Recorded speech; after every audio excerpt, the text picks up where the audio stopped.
With the first pick in the 2017 NBA Draft, the Philadelphia 76ers select Markelle Fultz from the University of Washington.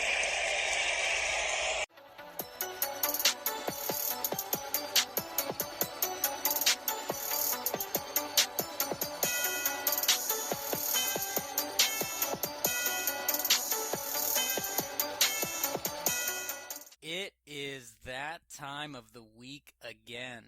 Welcome to Dispute Sports. Thanks for tuning in, everybody. I'm your host, Kyle Neumann, joined by my good friend and co-host, Rhett, Hensley.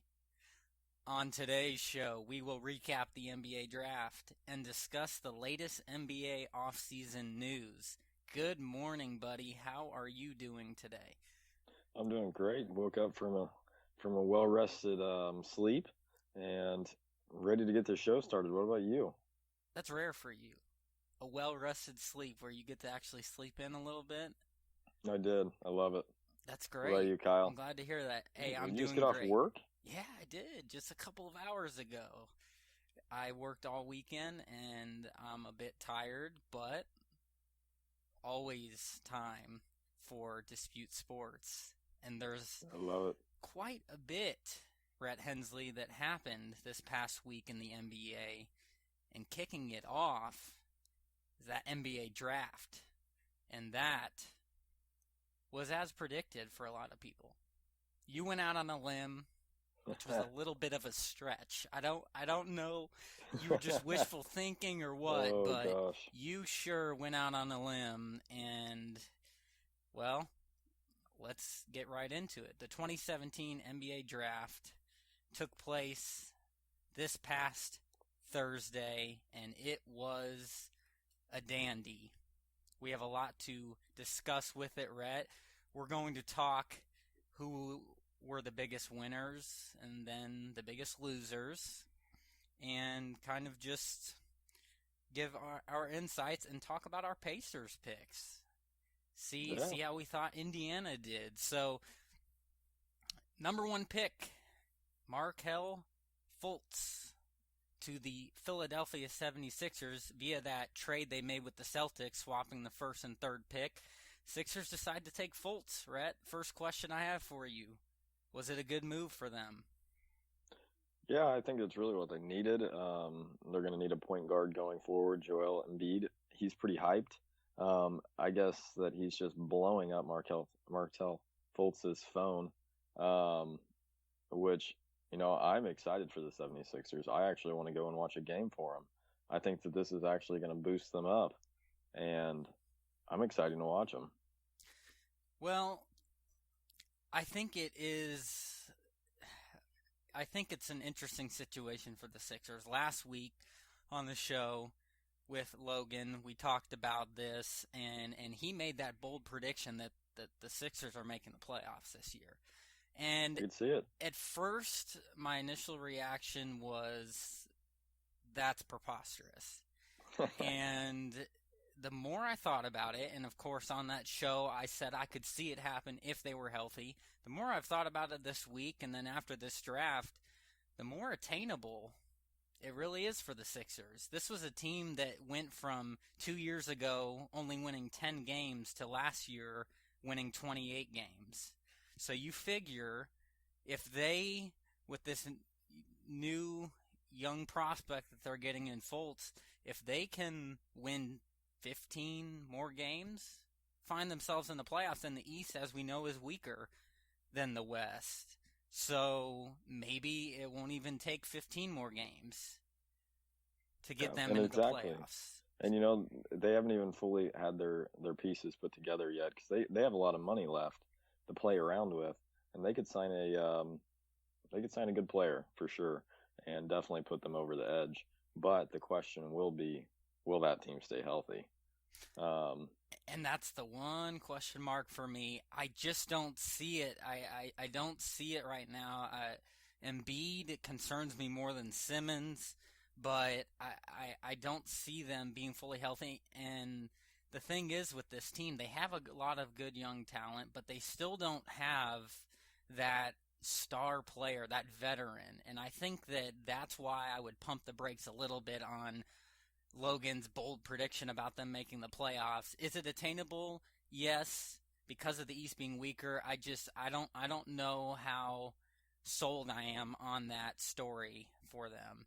So I guess that's a we'll see. But they, from every scout and NBA analyst, they said that Fultz is the most complete prospect in this draft. So with that in mind, the 76ers, you would have to conclude, did a good job with this pick. He may not have been who I would have taken, though, at number 1, but that's what they needed, and they went with him. Let's go down the list, Rhett, with some other notables. The Lakers at number 2, you were hoping for that trade with our Pacers. It didn't happen.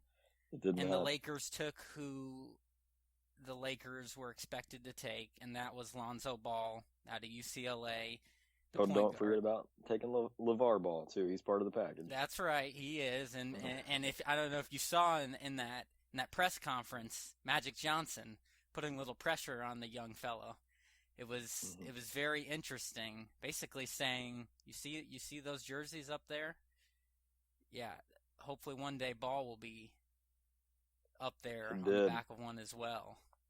And what do you say to the great Johnson there? But he's a great passer. It was a good pick for them. I told you, and I'll tell you again, I don't think I'm fully sold on Lonzo Ball. He can pass the ball well. That is valuable in the NBA. He's not a great shooter, and I think in this league now you have to be a great shooter, and maybe we'll see that. But I think, and we've seen a few players in the league have unordinary releases and it work out. Sean Marion comes to mind for me. He has a very, very unordinary release, and I think that's one thing that turns me off about him. He has some room to grow. He's got good size for a guard, but he's small in terms of muscle mass.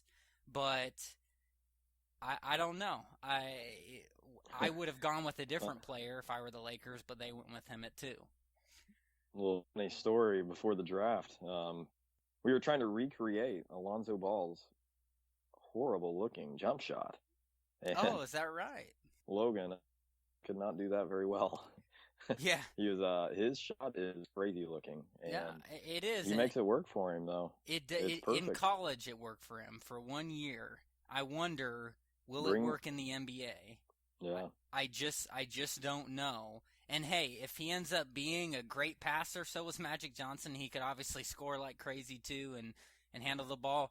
Yeah, if he ends up being a Steve Nash, that's a successful NBA career.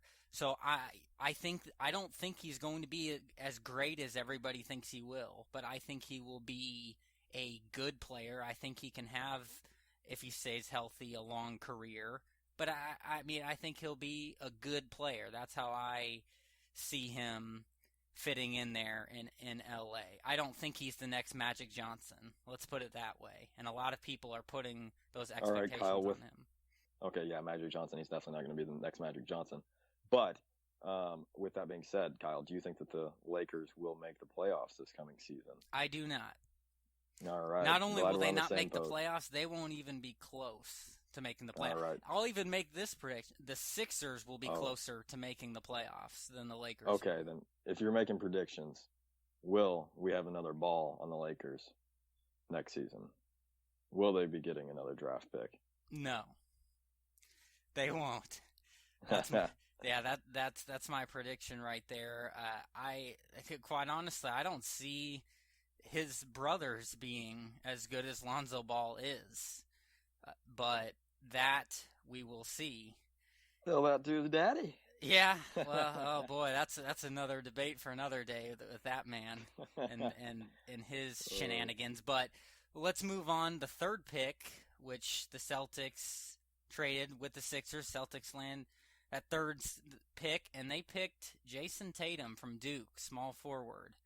Like this pick from them, thought they were going to take the fourth pick, though, in Josh Jackson, who the Phoenix Suns took.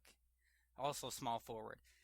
You had De'Aaron Fox, 5th point guard out of Kentucky to the Kings.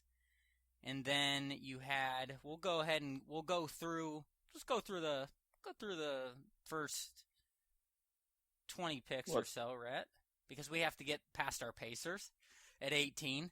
So you had Jonathan Isaac 6 to the Magic. You had Lauri Markkanen at 7 to the Timberwolves. You had at 8 Frank Ntilikina, butchering some of these names, to the Knicks at 8. Dennis Smith. You have to say him, not me. Yeah. Hey, you did last week. Valid effort. Oh, that was bad. Dennis Smith, 9th to the Mavericks. Zach Collins, 10th to the Kings. Malik Monk, 11th. Steal. To the Hornets. Very good pick there. Pelicans at 12 get Luke Kennard. Excuse me, not the Pelicans. The Pistons. There you go. The Pistons get Luke Kennard at 12. Donovan Mitchell at 13 goes to the Nuggets. And there were a lot of trades, several trades in the top 20. 14, Idris Adebayo. Bam. Goes to the Heat. 15, Justin Jackson to the Trailblazers. 16, Justin Patton to the Bulls. 17, DJ Wilson to the Bucks. And our very own, successful for 2 years in a row, in my opinion, Rhett Hensley, the Pacers, once again, have we seen this before, dodging the Heat to take the local IU kid, OG Anunoby. They go with the UCLA star, TJ Leaf, the power forward, with the 18th pick. We'll talk about that in a minute. John Collins, 19 to the Hawks, and then Harry Giles, 20th to the Trailblazers. OG did go 23rd to the Raptors, and another notable, Caleb Swanigan, the Purdue stud, big man, went to the Blazers at 26. All right, Rhett, before we get into winners and losers, let's talk about the Pacers specifically here. Taking TJ Leaf with 18, I think it's a great pick. This guy has a ton of talent. He can do everything. He's only going to get better and bigger. That's the one thing he does need to grow, muscle mass, to play that position there, the 4 spot. But he can do it all, Rhett, and I think that this was a phenomenal pick for the Pacers. This kind of leads me to believe that, yes, maybe they will look at moving Turner to the center spot, but also, obviously would come off the bench and Young would start at the power forward. But I like the pick a lot, Rhett, and I think with the players that were right around TJ Leaf there that got drafted, I think he was the best pick there. Again, OG ended up falling 5 more spots to 23, so I like the pick. You? Well, Kyle, I think that we know that I had some mixed feelings on it. After the draft, we were texting back and forth. Wasn't a huge fan, but, I like it. What happened last time? The Pacers took a UCLA kid over an Indiana boy. It paired him pretty well.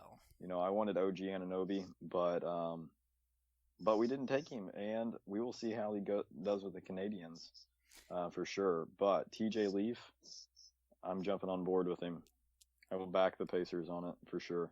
Hey, that's what you have to do. And we will mention, since we're talking Pacers, 47th pick in the second round, another UCLA stud, Ike Anigbugo.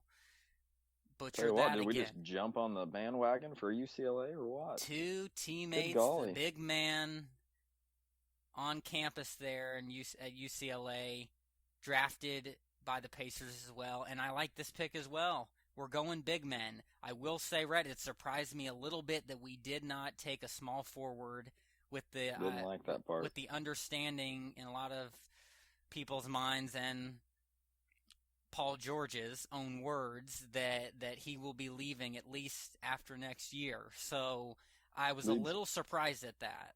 But I like that the Pacers are focusing on that position because let's think about it, Rhett. Over the years, that has been the one position that Indiana has really had a disadvantage to other teams with, is that big man position. And this man can rebound the basketball. And that's what you look for in a center. And I think he could come in and have some immediate impact as well. I like the pick, Rhett, but I was surprised that we did not pick a small forward. Yeah, I was a little surprised also.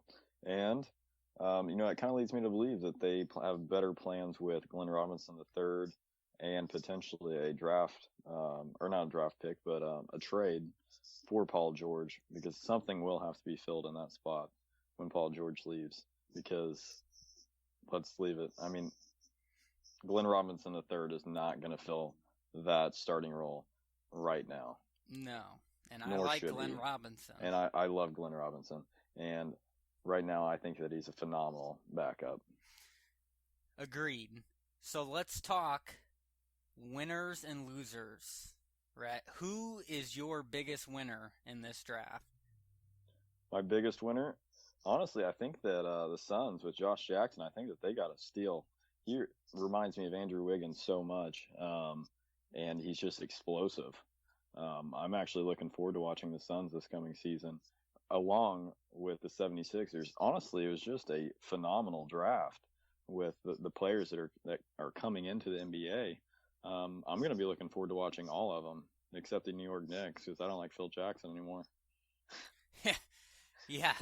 No, that's very, very, very good point. The man's going nuts. I mean, heck, he fell asleep during one of the workouts.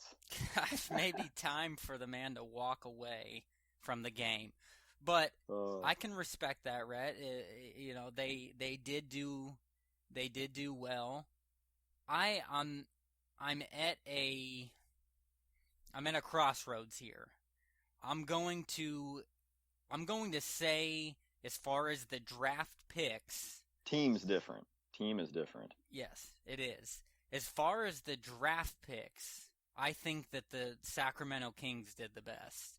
I mean, the Kings, Vlade Divac is doing a great job there. Think about it. After they lose DeMarcus Cousins and everybody thinks that the Kings organization rebuilding and man, we're going right back to square one.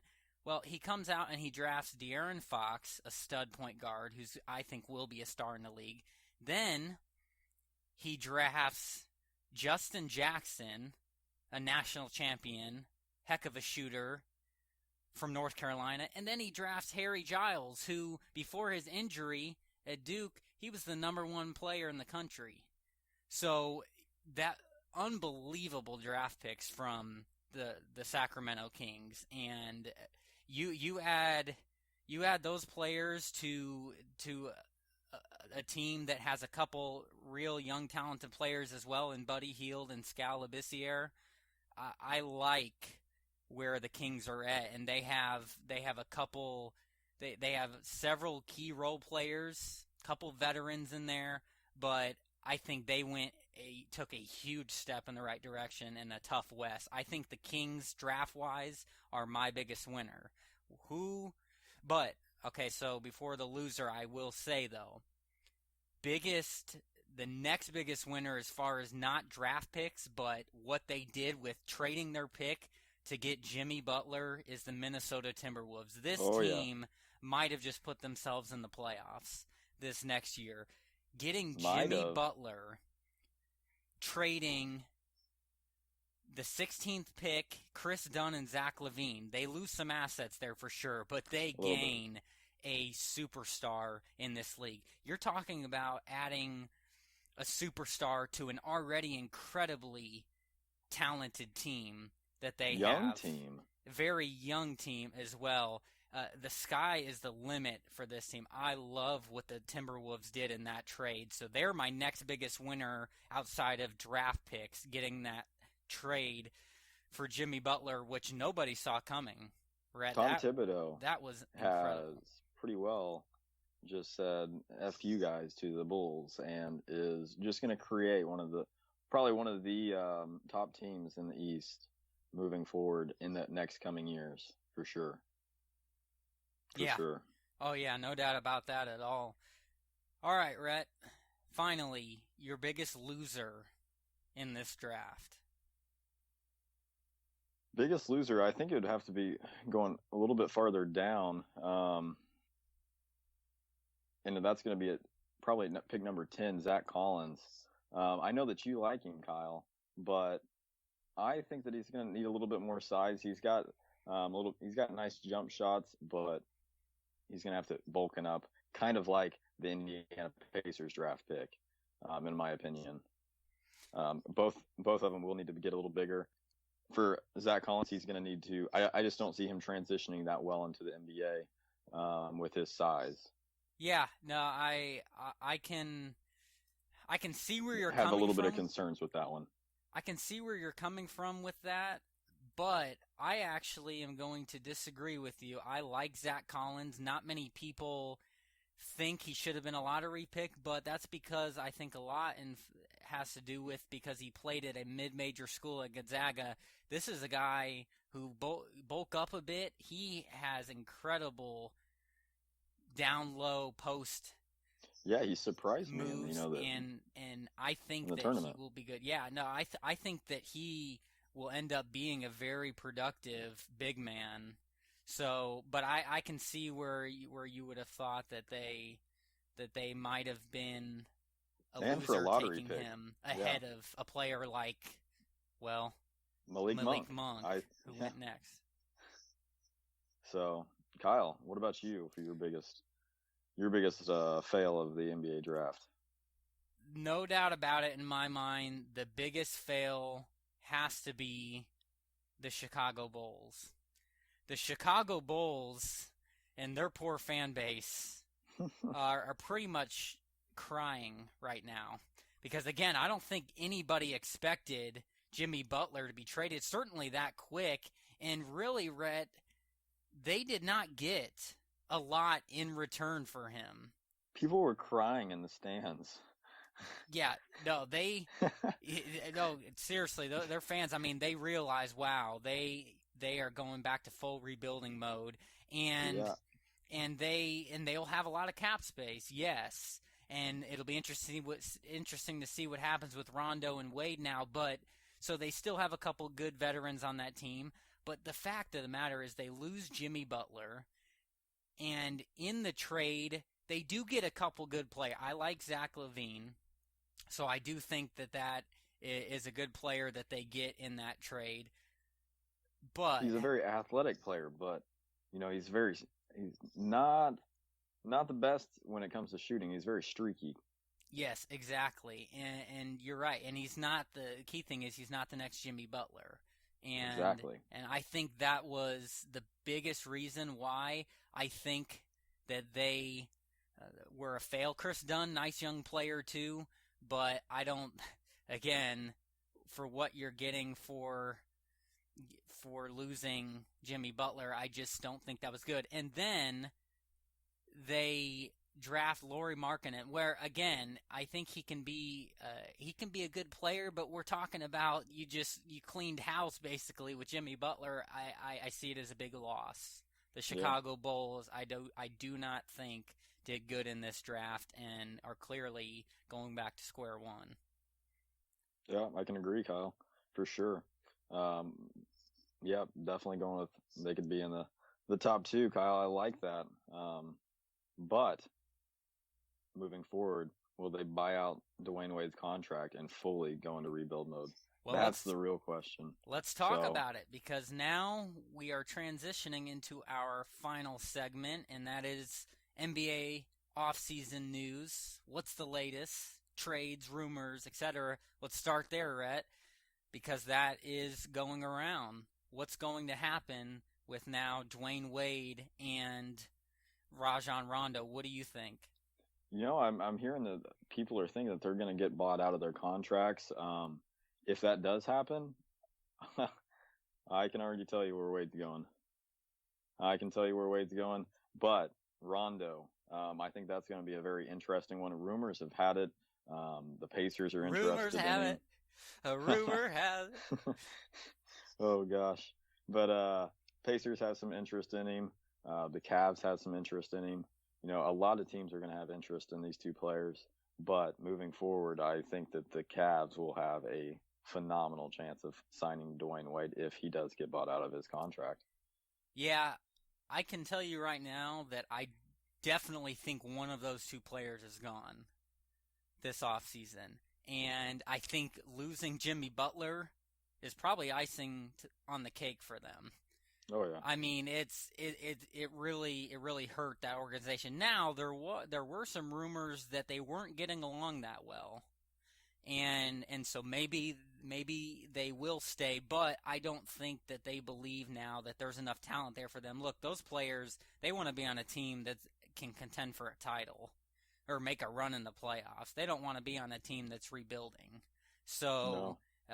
I definitely, Especially Dwayne Wade at his age. Exactly. He's an old freaking man. I I see something changing there with them too. Another big one, Rhett, and this will be very interesting to see how this plays out, is Blake Griffin and Chris Paul for the Clippers will maybe be going elsewhere. We aren't sure yet. But yeah, there's potential one for that thing to happen. Yes, there is, because we do know that they have decided to exercise their player option. And so I ask you, Rhett, do you think that they leave? Do they finally realize that the ship has sunk in Los Angeles? I think they have. And if you've heard, and I think even Logan's talked about it, them potentially going to the Rockets. And I think it'd be a very smart move for them because, let's face it, the Clippers organization has done you guys nothing, and you guys have done nothing to move forward into the playoffs. You guys get shut down every single year, and I think it's just time for a change for them. Chris Paul's not getting any younger. Blake Griffin isn't getting any younger either. Plus, he gets injured quite a bit. So Exactly. So that's where I'm going next. They're both opting out of their contract. I think at least one of them leaves, even though they both will be able to be offered max money there, and more than any other team can offer. But at the same time, I don't think that will matter to them, because I think, much like the Paul George situation in Indiana, I think they're thinking, okay, I'm going to take less money to go win a ring or have the best chance to somewhere else. At some point, it's just not happening here. And I think teams don't want to get embarrassed right now with the Warriors and the Cavs going on. They don't want to play for a small market team like the Indiana Pacers, referring to Paul George. But, going back to the Clippers, you haven't been able to get over the hump. No, I mean, and it's simple as that. And I think that's why we will see them leave for sure. The ship has sailed there in Los Angeles, and I think it'll be pretty much rebuilding mode for them too. Oh yeah. Now, I don't know if I would want them in Indiana, because they have expressed interest in Paul George. Rhett, would you want one of those players for Paul George? Do I want them? Not really, but do I think that that's probably one of the best options that are out on the table as of now? I do. I just don't think that there's too many teams that are actually going to want to trade for Paul George, that are actually going to give up some assets for him. And, if they want to give us, let's say, Chris Paul, I say take it. That's definitely going to help us out next year. We do have Jeff Teague, so we have a good point guard. Obviously, Chris Paul, a true superstar point guard. But, yeah, again, we're talking assets. Paul George wants to be in L.A. Maybe it's not the Lakers. Maybe it's the Clippers. I mentioned that last week. By the way, I could see it happening. The moving crew did just move Paul George out of his house. So that was on Fox News for Indiana, and it's not looking good for the big fella. So he looks like he's on his way out. Yeah, well, it does seem inevitable. And speaking of Paul George, there were talks, several sources, that the Cavs talked a 3-team trade for Paul George, and that involved the Denver Nuggets. It would have sent Kevin Love actually to Denver and Paul George to Cleveland. And Rhett, I've yet to see who Indiana would get from that. I've been researching, and it's not saying who Indiana would be getting in that deal. I don't know if it's Kenneth Faried. I don't know. It's just that's what I'm seeing, is that Kevin Love to Denver, and then Paul George to Cleveland. I don't know who Indiana's getting there, but based on From what that, my understanding was on that one, Kevin Love would be going to Denver, and then we would be receiving something from Denver. like in the probably something in along the lines of a first round draft pick and maybe Kenneth Faried, something like that. Kenneth Faried was, from what the report I read on ESPN was, Kenneth Faried and Paul George would be going to the Cavs, of course, and then we would get somebody like Moutier, or, I think a draft pick was in that also. But Boy. also, Wow. Kyle, one thing that we do need to touch on is Jeff Teague. He is actually an unrestricted free agent coming up, and he is more than likely gone for the Indiana Pacers. Yeah, and I think if there's any talks of a trade with the Clippers and Chris Paul being on the table, I think that's where Indiana would go. And it is worth saying, Kevin Pritchard has come out and said he will not do a trade this year unless it is the right trade for Indiana. He took a gut punch, and now he doesn't care. Exactly. And I like that, Rhett. We do too. need to get the right assets for Paul George. And if not, we need to ride it out this year, and so be it. We don't get much when he opts out next year, but at the same time, we get another year with him. I think the right deal will be made, but I like what Kevin Pritchard is saying there, and I think he's doing a great job, and I think it started with the draft. For sure. Here's a couple more things to note. Greg Monroe, the center for the Bucks, exercised his player option to stay with the team for this upcoming season. That's good news for them with the Greek Freak, and that team is getting a lot better. The Lakers announced that guard Nick Young declined his contract option, and he is now an unrestricted free agent. I would expect him to probably leave LA after everything that happened with Ball in the draft and maybe what trades to come there, Rhett.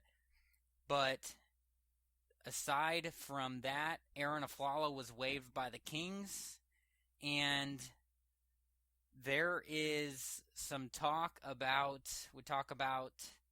Blake Griffin. There's some sources saying maybe the Nuggets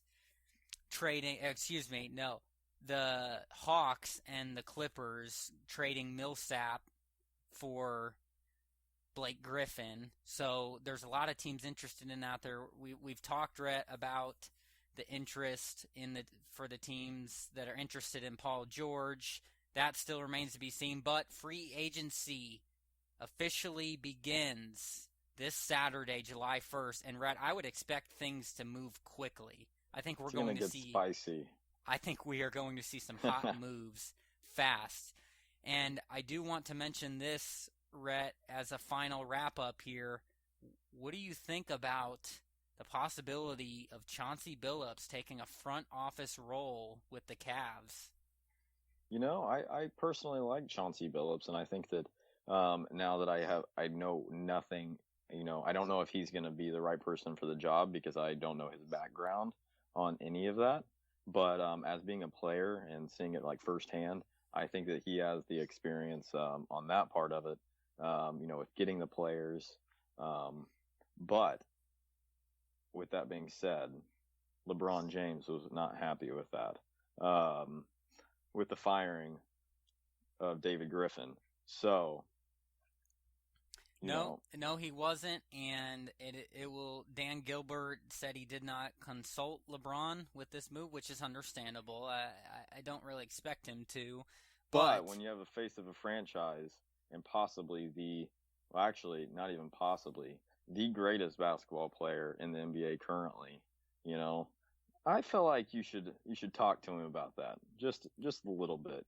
Touch base. See what he thinks, because he was pretty well blindsided on that. Well, that may be, but I think if Chauncey Billups, which he hasn't decided if he will take the job or not, I think if he came in, I could see LeBron liking that. Yeah, for sure. I think that he could definitely like that, but it's kind of shaking things up with the Cavs right now. Yes, it is. For sure. They're trying to compete with the Warriors and become that next Superstar super team to take on the other super team, and the Monstars. Think that they are heading in that direction, and it will be very interesting to see how it plays out. Okay, Rhett, before we close this show out, we have to continue a tradition. It's no disputing. It's our random fact segment, and I'm going to kick it off today. And I'm going with something that I just really, really loved. It was really interesting to me, and I had no idea, and it was before I was born. But Michael Jordan, Bo Jackson, and Wayne Gretzky starred in a short-lived 1991 NBC Saturday morning cartoon called Pro Stars. That is awesome. Never heard of that. I haven't either, but now I am about to try and look it up on YouTube and see if I can find and watch every episode, because those three greats in the three different sports right there, that had to have been a great cartoon, and I wish I would have been alive and a young kid to watch that cartoon. Oh yeah, for sure. Wow, Kyle, I'm gonna have to look that up. Yes, you are. But moving on from that one, I'll give you mine. Mine's a little different. Hit me with some knowledge, Rhett. Not too many people are gonna know this, or maybe they will. But Kobe Bryant's middle name is Bean. Do you know that, Kyle? I did. His Kobe Bean Bryant, Bean, the Black Mamba. And he got named that after his dad. That was his nickname. I knew that. That was pretty cool. I bet there are a lot of listeners that did not know that. The Black As being Mamba. a Kobe Bryant fan, Bean. I actually did not know that his middle name was Bean. Unbelievable. Which is pretty awesome. KBB. I love it. It is. And we're not talking Kelly Blue Book. I know. That is a great nickname. I love it. And that is no disputing. And that does it for today's show. Thanks for listening, everybody. Don't forget, you can now subscribe to our podcast on iTunes and have every episode available to you as soon as they are posted each week, right on your smartphone or tablet.